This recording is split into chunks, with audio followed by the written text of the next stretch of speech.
The Lord says He will build His house. Amen.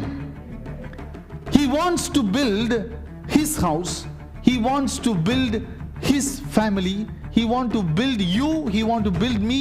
He wants to build everything that belongs to us. Hallelujah. If God has to dwell, we have to build the house in the manner He says. They go to work, they come, they work for the family, they live a happy family, they have a joyful family, and they do all things within the family, and they were so happy. But now we say that we are working for the family, but still sometimes joy is not there. A church has to speak that out. It is not legal, it is not right based on the word of God to have a man and a man married, a woman and a woman married. That is not God's plan. That's not God's plan. We don't have to be politically right about that. We don't have to be politically diplomatic about that. We are called the bride. He is called the bridegroom. He is the groom. He is the bridegroom. Otherwise, we are waiting like a bride waiting for the bridegroom to come. We are waiting. The church is waiting. கிறிஸ்துவான சபை என்ன பண்ணுதுன்னா wait பண்ணுது. எதுக்காக wait பண்ணுதுன்னா மணவாளன் வருவதற்காக wait பண்ணுது. So if you see a blessed marriage, if you see a very good husband and wife, they have a wonderful relationship, that means we have seen the Christ and the church. You have seen a wonderful church, Jesus and His church, how He will be.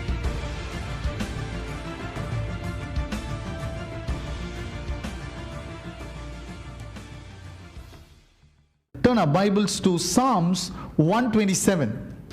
Psalms 127, 1. So unless the Lord builds a house, they labor in vain who built it. Unless the Lord guards the city, the watchman stays awake in vain. The Lord says He will build His house. Amen. He wants to build His house. He wants to build His family.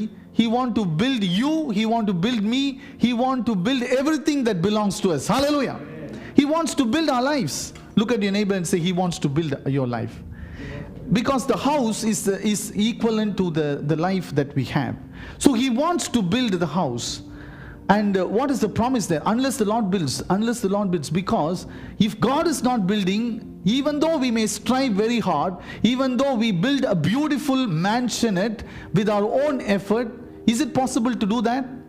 Yes, it is possible. With our own efforts, we can build a நல்ல மாட மாளிகையெல்லாம் கட்டலாம். ஆனா அது என்ன செய்யாது? It will be useless, God says. Why? Because God will not be dwelling in that. If God has to dwell, we have to build the house in the manner He says.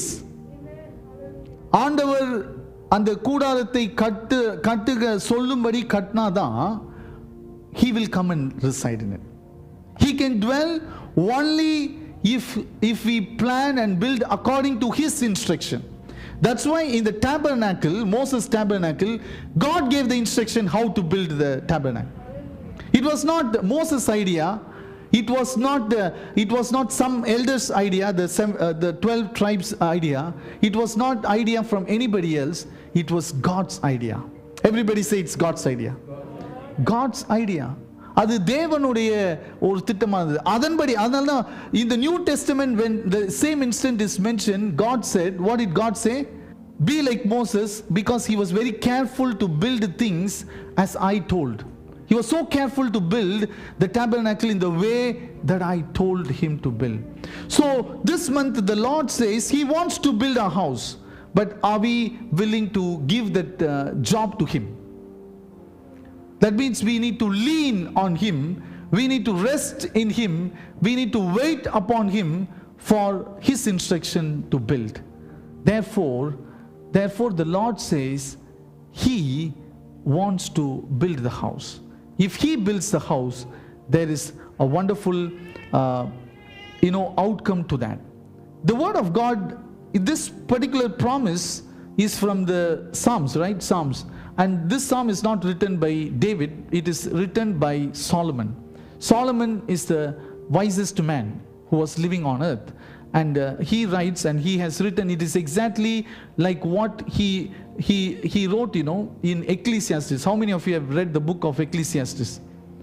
he says a lot of things about life, and finally he says, all these things may be wonderful, but everything is vanity. Unless you fear the Lord and you build your life, it's going to be a vanity. All is a waste. In the other sense, all is a waste. So this Solomon is writing this passage also about marriage, also about family, also about children. I want you to get the idea. I was thanking the Lord that He gave this promise for this month, because even as we begin the series. Amen. So it is about how your children are so important in life. How they are like a quiver in the archer, okay, in his bow. He wants our children to be like that, because in those olden days, children are supposed to be defenders of a family. Children are supposed to be defender of a family. Those days, if you see, there are many children in a family, right? Especially they want male children. Why? They want many male children, not 1, 2, no, like these days. This is modern family, which is called nuclear family. So that is how they were. Why? Because it was important that these people will stand as a guard for the family.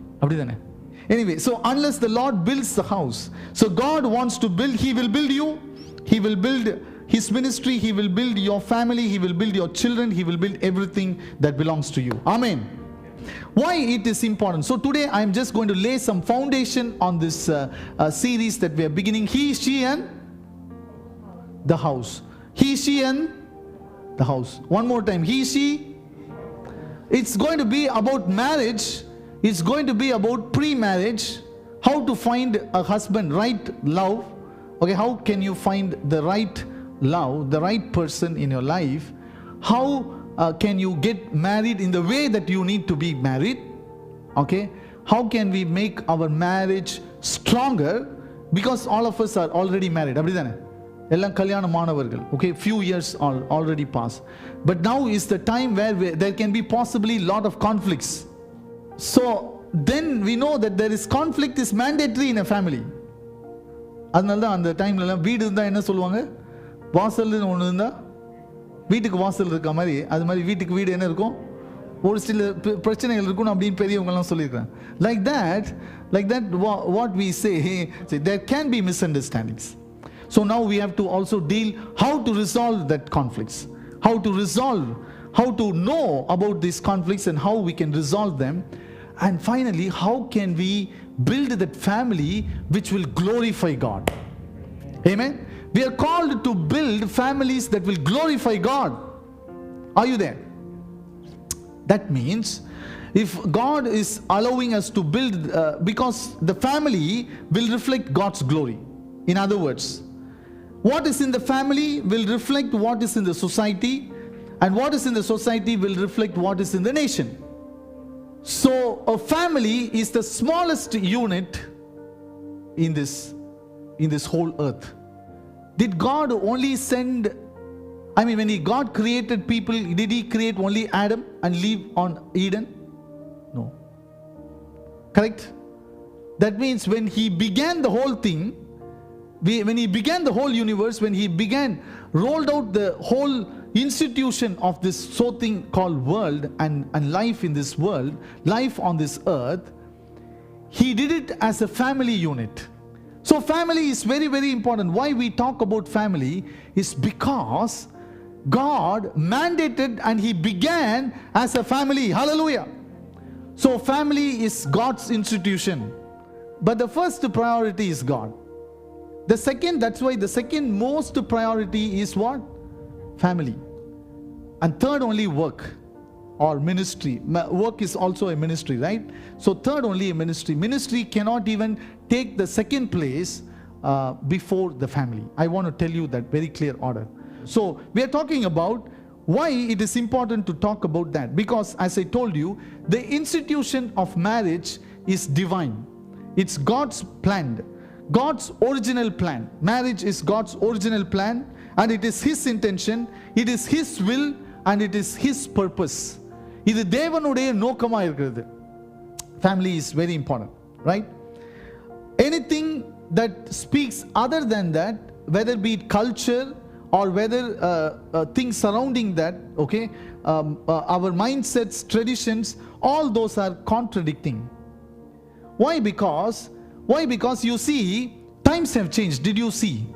20 years back or 30 years back or maybe 40, 50 years back, when you see the husband will go for work and the woman will be at home, there were not many divorces. There were not many divorces. The families were thriving. They could rear more children than you and me. That's why I said those days they were having 10 children, 12 children. You know, this John Wesley was the 17th kid in the family. He was the last one. Wow. His brother was Charles before that. But John was the 17th one. And the mother used to bring a godly offspring through that. All of them were in the ministry and they were all so devoted to God. They could do that. They could do that. Can you see that? But times have changed. Now the family is not given more important, but self has taken place. Taken the place. That's why they go to work, they come, they work for the family, they live a happy family, they have a joyful family, and they do all things within the family, and they were so happy. But now we say that we are working for the family, but still sometimes joy is not there. Why? Because the times have changed, and what has taken precedent is not the family, as he rightly said and prophetically he said, phones have taken the place. Phones represents I. Some of you have the iPhone, right? I has taken more place in our life. Me, myself, me. And so many me's and I's has taken that place. Therefore, we have damaged the original plan of God. Can you see that? So this is the time where we need to come to that place of reflecting and seeing, oh, how can we align ourselves with the Word of God and build our families based on the Word of God. Amen. If you are going to marry, if you are yet in the proposal, or if maybe somebody who you know are willing to, are getting prepared to marry, you can teach them, you can tell them.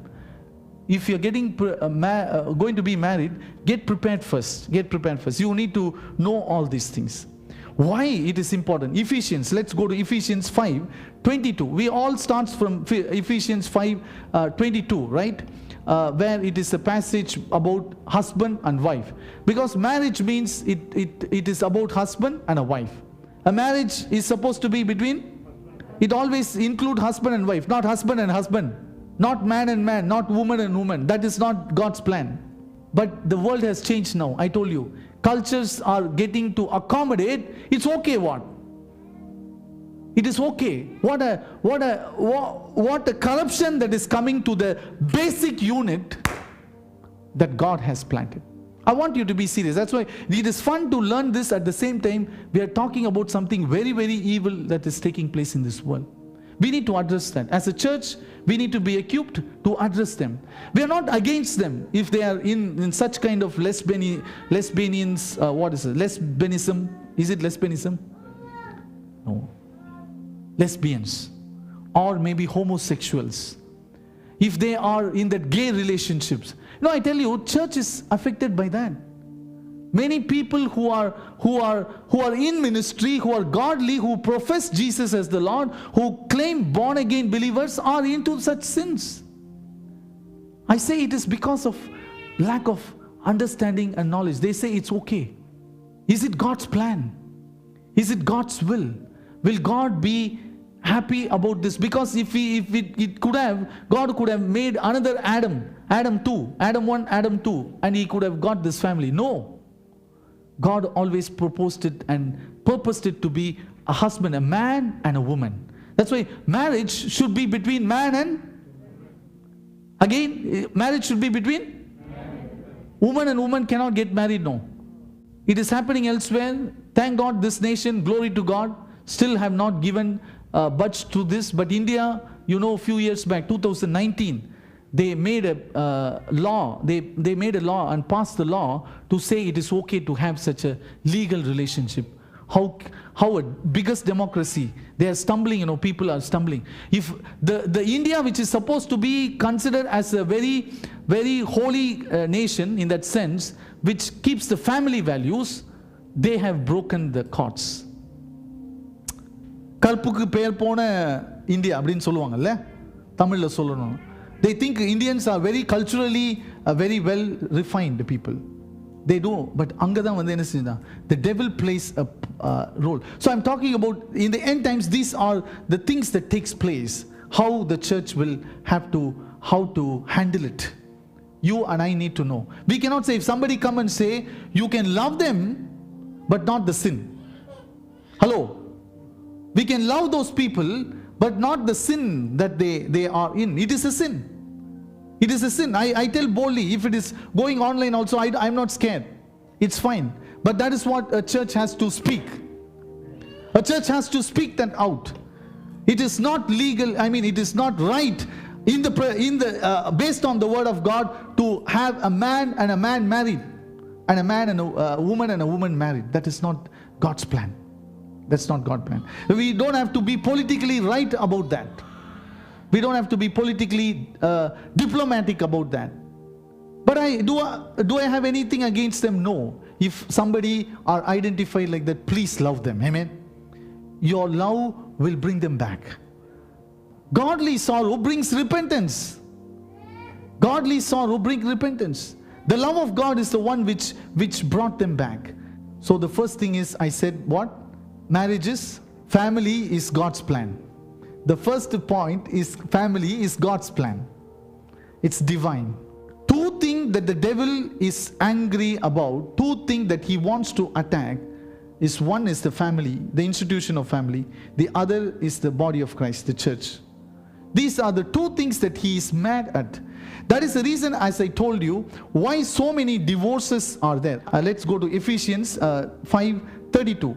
Why it is so important to read about this marriage and understand this and the family and so on and so forth. It is a great mystery. Paul is saying concerning husband and wife, concerning a relationship, concerning the family, he says it's a mystery. What is a mystery?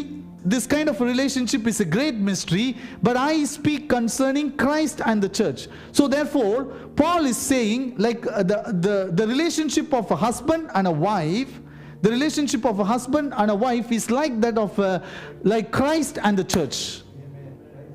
That's why you are called what? We are called the bride. We are called the bride. He is called the bridegroom. He is the groom. He is the bridegroom. We are waiting like a bride waiting for the bridegroom to come. We are waiting. The church is waiting. கிறிஸ்துவான சபை என்ன பண்ணுதுன்னா wait பண்ணுது. எதுக்காக wait பண்ணுதுன்னா மணவாளன் வருவதற்காக wait பண்ணுது. So therefore there is a comparison. This is very important. This is a mystery. We need to unfold this mystery and make our families, our communities ready for the end times. Hallelujah. End times. In the கடைசி நாட்கள் we have to get ready, because the society will be the reflection of what is happening in the family. What is happening between the husband and wife is what is corrupted the society, correct?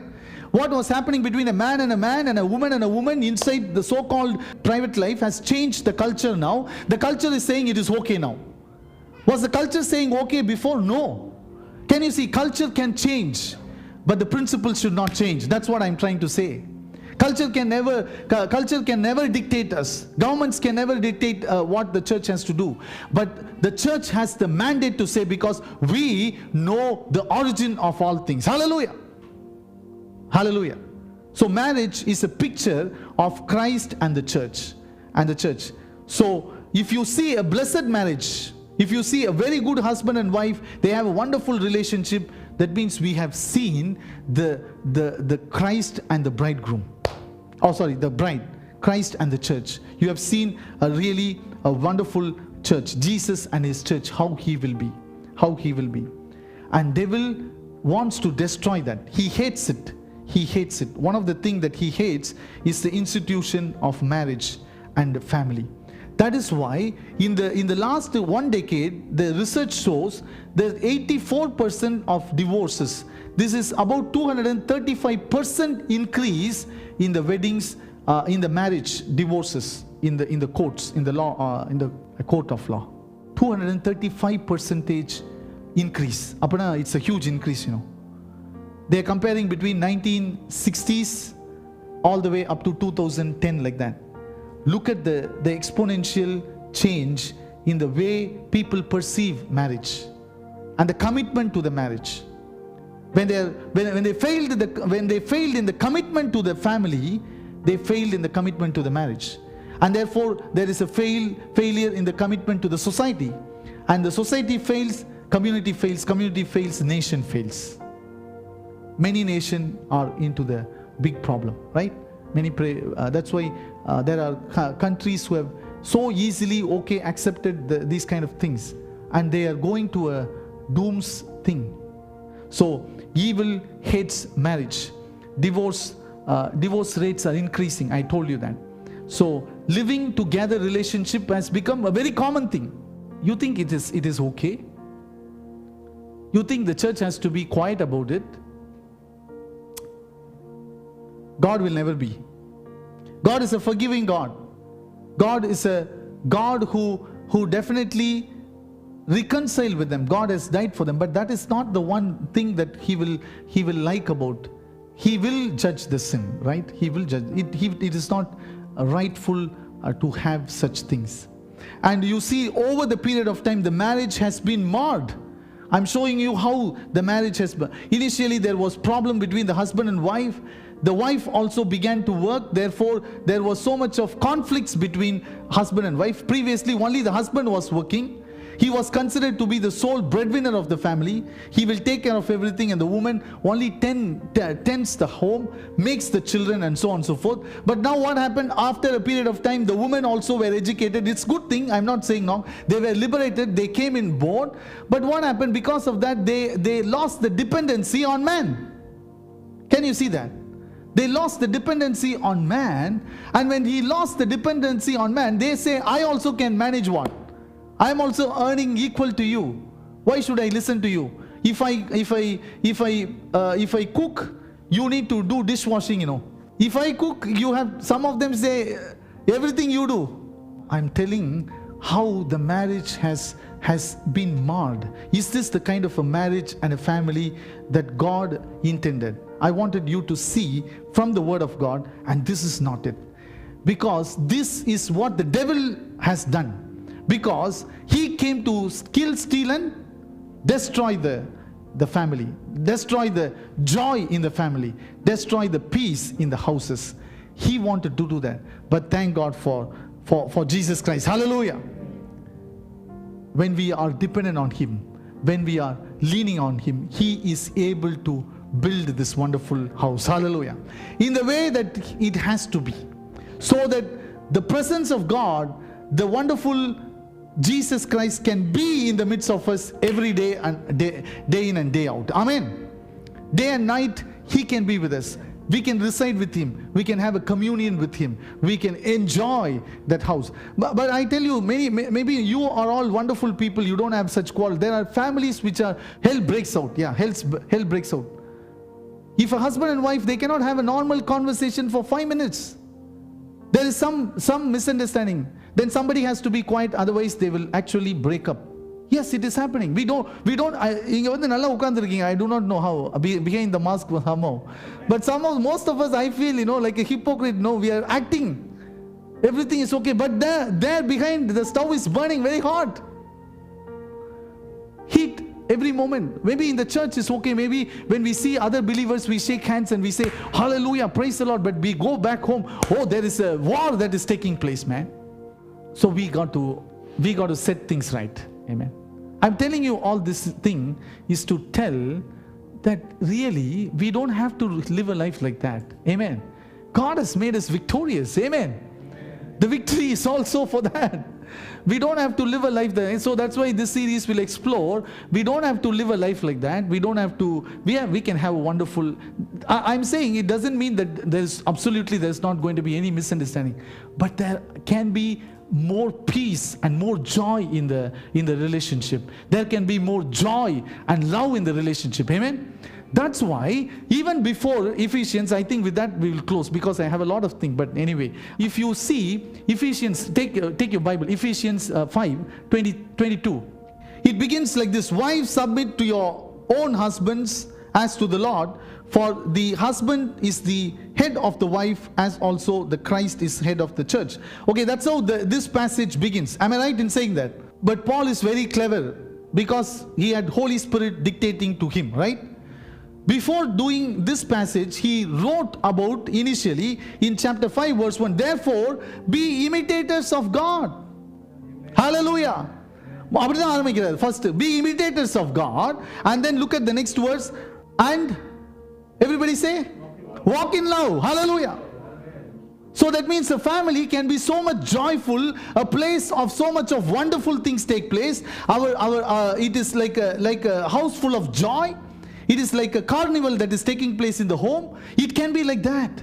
But what is the key? He says, walk in love as Christ also has loved us and given himself for us, an offering and a sacrifice to God for a sweet smelling aroma. Hallelujah. Every time when I walk into a house, it can be a sweet smelling aroma. Amen. Need not be a stench of a garbage cleaned just now. God wants us to have a life which will have a sweet smelling aroma. Wow. Everybody say aroma. Wow. That means aroma means fragrance. The fragrance is full in the atmosphere. The fragrance is full in the house, that even outsiders, when they walk in, they can sense that. Correct or not? They can smell that fragrance. Wow, what is something there? That's why some people are visiting your house very often for no reason also. Thank God for that. There are two kind of people come. One thing, they can come for gossip. இங்க போனா ஏதாவது கிடைக்கும் பேசுறதுக்கு. Okay, பேசுறது. Or there can be other people, when I go there is something that is so joyful. There is some so peace in it. I go to that house because I feel I'm happy about it. Right? If they are coming, you choose which one you want to be. Okay? And I mean, you means individually we have to analyze. I want my house where the house will be full of aroma, sweet smelling aroma. Look at your neighbor and say, sweet smelling aroma. Sweet smelling aroma irundichina, the people will be attracted for the right reason. That's what I'm saying. The sweet smelling aroma means they will be attracted for right reason, not for wrong reason. Not wrong reason. Wow. So may the Lord make our homes like that. Hallelujah. Can we lift up our hands and say, Lord, build our houses like that. Hallelujah. This month you said you are going to build our houses. You are the one who is going to build the house, and you are the one who is going to build our families, build our children, build our businesses, build our work, build everything, the ministry, the spiritual life that we have. You're going to build it, Lord. You're going to build it, Lord. Build it in the way, everybody say, build it in the way that it will be like a sweet smelling aroma. Thank you, Lord. Thank you, Lord. Sugandha vasanaya irukattum.